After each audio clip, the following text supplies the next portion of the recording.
बिस्मिल्लाहिर्रहमानिर्रहीम।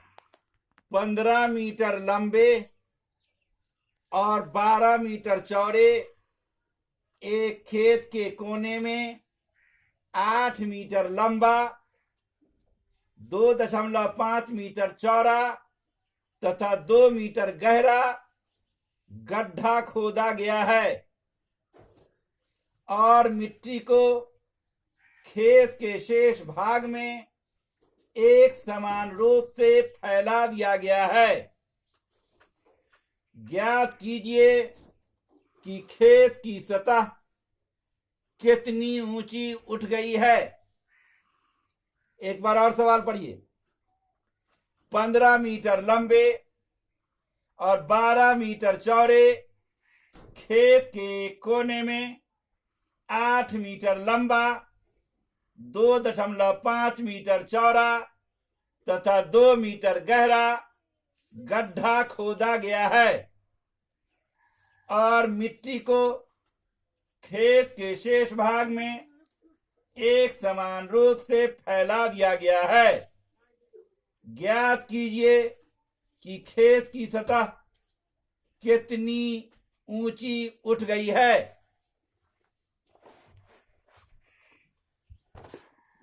सवाल अगर देखिए तो ये पूछने वाला सवाल नहीं है, एकदम हल्का है। मान लिया कि ये खेत है, इसके कोने में एक गड्ढा खोद दिया गया है।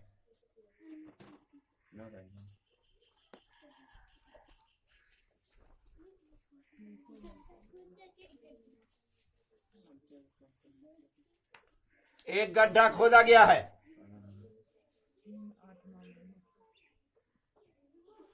जिसकी लंबाई 15 और 12 है। ये है, मान लीजिए कि 15, ये है 12 और खड्डा जो खन्ना गया है 8 मीटर लंबा, 8 मीटर लंबा और कितना 2.5 मीटर चौड़ा और 2 मीटर गहरा एक गड्ढा खोद दिया गया है। तो खेत को मान के चलिए आयताकार खेत है, तो आयत का क्षेत्रफल बराबर लिखना पड़ेगा। ऐसे करके खेत का क्षेत्रफल बराबर 12 गुने 15, 15 दूना 30 के 0 हासिल 3, 15 इकाई 15 और 3 18 वर्ग मीटर और कोना का है ना। लिखिए गड्ढा का क्षेत्रफल बराबर कितना है 8 गुने 2.5 है, 8 गुने 2.5, 8 पंचे 40 के 0 हासिल 4, 8 दूनी 16, 4 20, एक अंक के बाद पॉइंट वर्ग मीटर। ठीक है, तो में तक गड्ढा खोद दिया गया तो कितना बच गया है ना। लिखिए बचा हुआ खेत, यहां देखो इसमें से 180 है, इसमें से 20 घटा दिया, 180 घटा 20 बराबर 160। अब क्या कीजिए कि कुल मिट्टी यहां पर लिखिए, कुल मिट्टी बराबर, यहां देखिए घनाभ का आयतन बराबर LBH, लंबाई गुने चौड़ाई गुने ऊंचाई। ठीक है, तो 8 गुने 2.5 गुने 2, अब इसको गुना कीजिए, 8 दूनी 16, पंचे 80 के 0 हासिल 8 और 16 दूनी 32 और 8 कितना होता है 32 और 8 ले बोलेगा 40। 40। यहां पर एक अंक के बाद पॉइंट है, ये हो गया घन मीटर। ठीक, तो यहां पर एक चीज लिखेंगे, माना के खेत में x मीटर मिट्टी बिछाई गई है। ठीक है, अब क्या कीजिए कि एक का तो क्षेत्रफल यह है 160 है ना, लिखिए 160 गुने ऊंचाई है x बराबर है 40। तो x बराबर 40 बट्टा 160, 160 हो गया, हुआ ना। तो कितना होगा, इसको हल करेंगे, यहां से ई 0 कट गया, 4 इकाई 4, 4 चौके 16 बराबर 1/4 मीटर, या मीटर 1/4 में नहीं होता है, 100 सेंटीमीटर का 1 मीटर होता है, 100 से गुना कर दीजिए, 1/4 गुने 100, 4 दुनिया 4 पंचे 20, 25 cm। समझ में बात आई, हिसाब बन गया। छुट्टी का भी वक्त हो गया, लेकिन हमारा तरीका है छुट्टी के बाद थोड़ी सी गुफ्तगू कर लिया जाता है। ठीक है, तो मैंने 2-3 रोज पहले एक चीज सिखाई थी कि भय का नाम भूत होता है। इंसान का जिस्म जो है बहुत तरह के केमिकल का बना हुआ है, और वो केमिकल बहुत ज्यादा जहरीला है, जिसको जहर कहा जाता है। समझा ना, बहुत जहरीला, यानी आदमी का खून जो है उसमें भी बहुत जहर है, बहुत ज्यादा। उसमें एक मिसाल दिया था कि एक डॉक्टर ने झूठों का एक मरीज को, मरीज नहीं था, उसको सजा हो गई थी, रिसर्च करने के लिए इजाजत ले लिया था सरकार से, और झूठों का सुई गरा दिया और कहा कि सब काट लिया है। उसके दिमाग में हुआ कि हमको डॉक्टर ने सांप से कटा दिया है, उसी के हैबत से मर गया। मर गया तो उसके पूरे बदन में सांप का जहर पाया गया। क्यों? कि इंसान का खून जो है बहुत तरह के केमिकल से बना हुआ है, और दिल का ताल्लुक जो है जिंदगी से है। उसके बदन में वही चीज डेवलप कर गई, और उसके बदन में सचमुच में सांप का जहर पाया गया। तो क्या पता चलता है कि डर से भी इंसान का जो है वो खोज करने से भी, जांच करने से भी डर जो है नहीं निकलता है इंसान के इसमें से, दिल में से डर नहीं निकलता है। इसी का नाम है,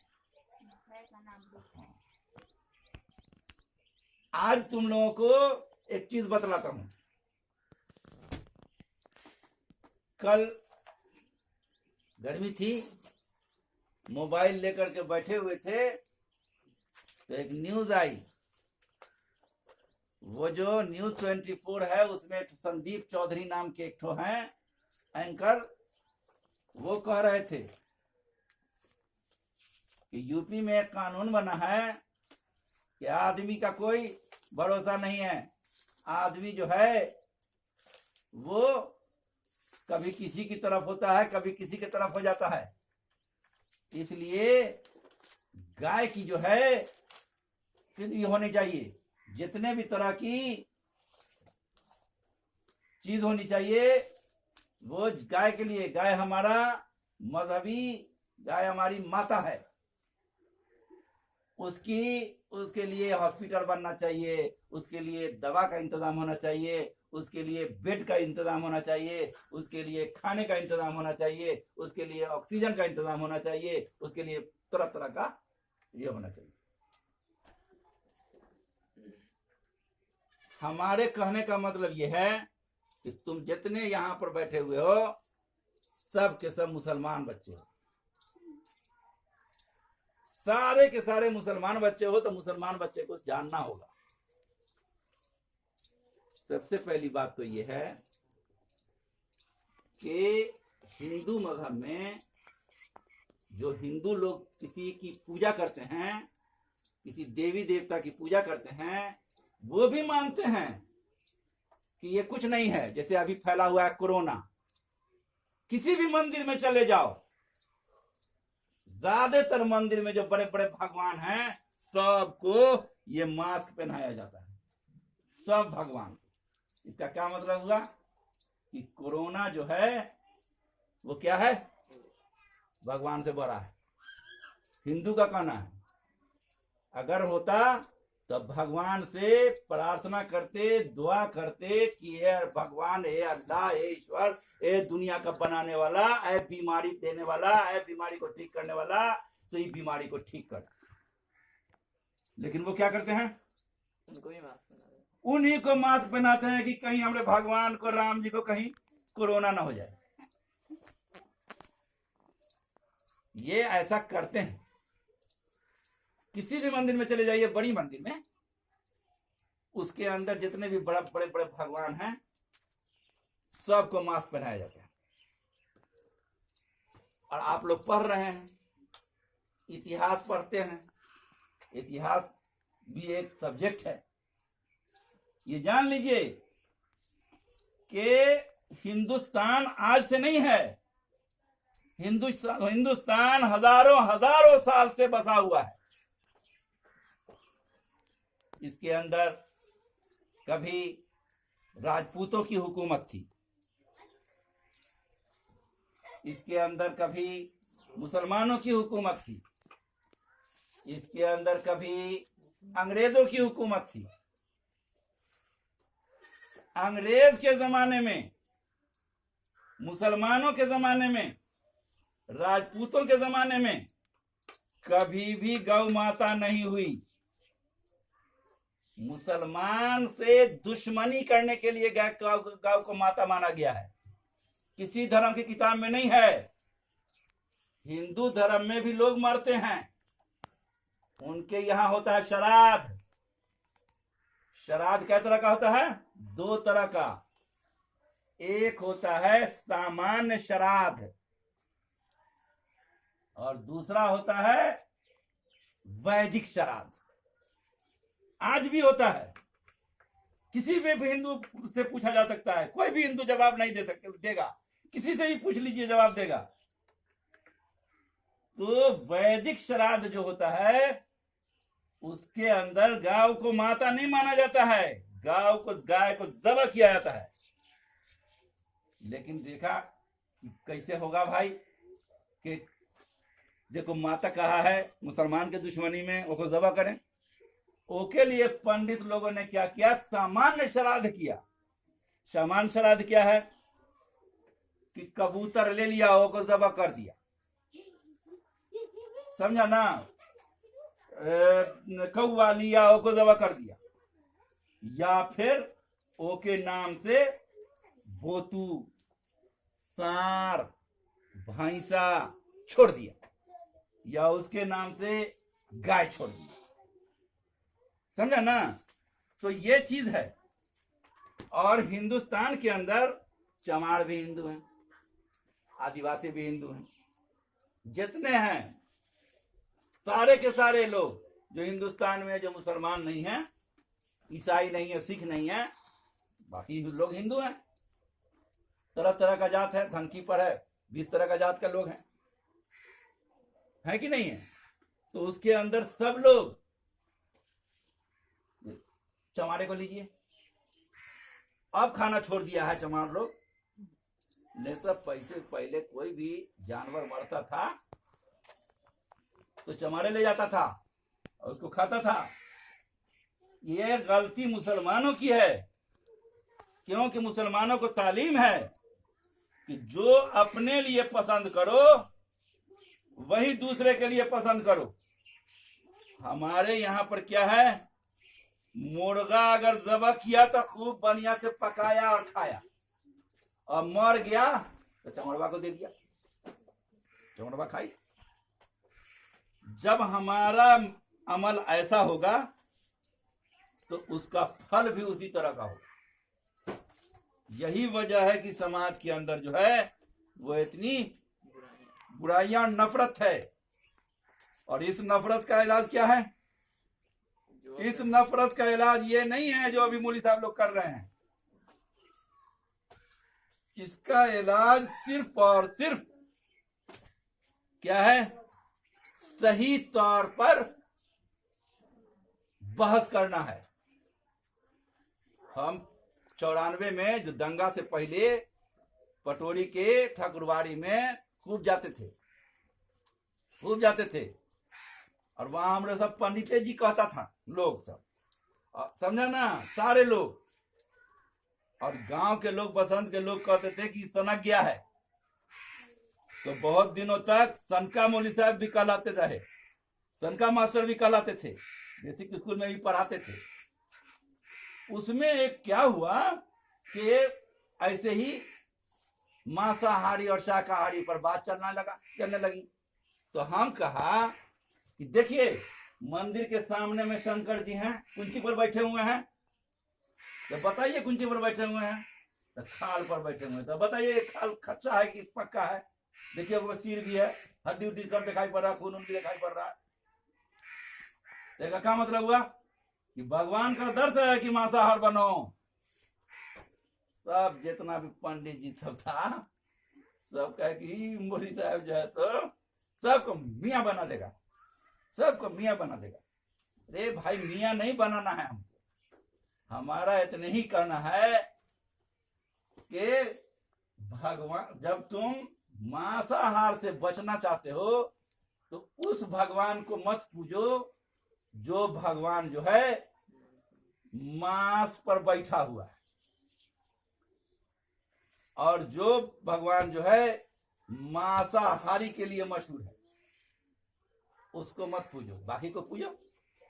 और इस्लाम का दर्श है कि दुनिया जहान को बनाने वाला सिर्फ और सिर्फ अल्लाह एक है। खैर, ज्यादा वक्त नहीं लगाना है हमको, आप लोग छुट्टी कीजिए।